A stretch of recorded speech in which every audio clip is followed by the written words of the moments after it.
Luke chapter 21.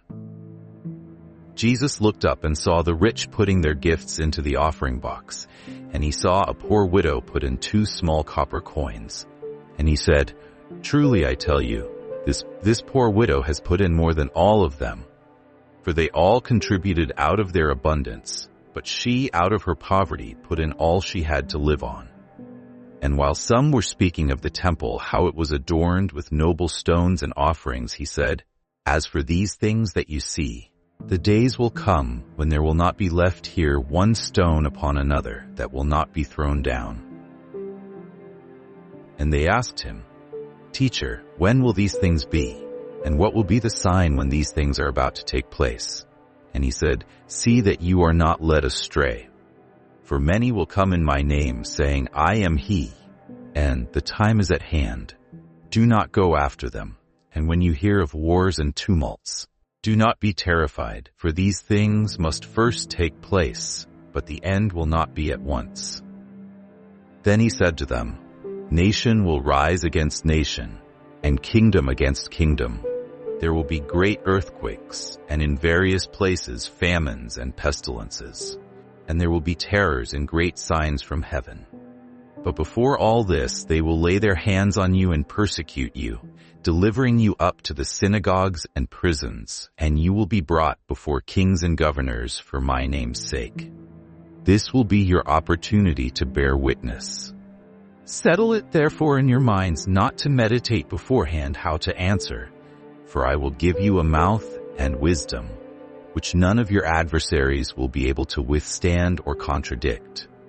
You will be delivered up even by parents and brothers and relatives and friends, and some of you they will put to death.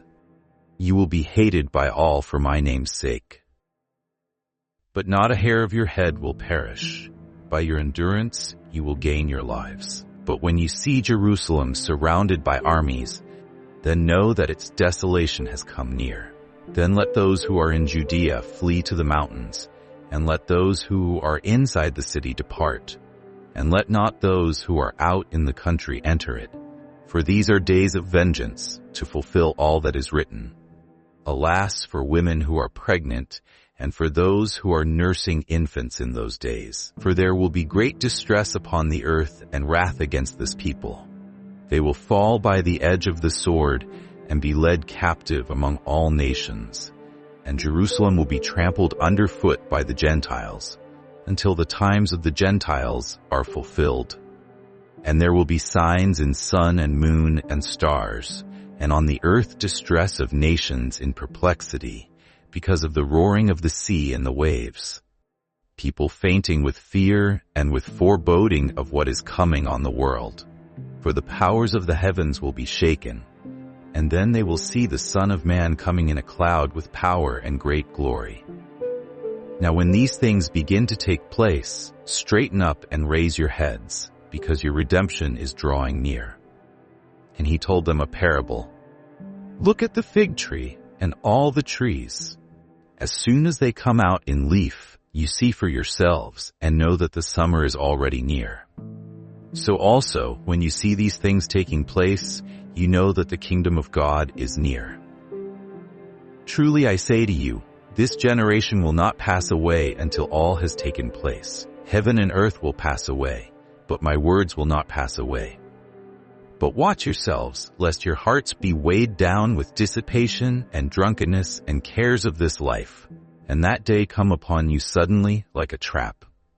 For it will come upon all who dwell on the face of the whole earth.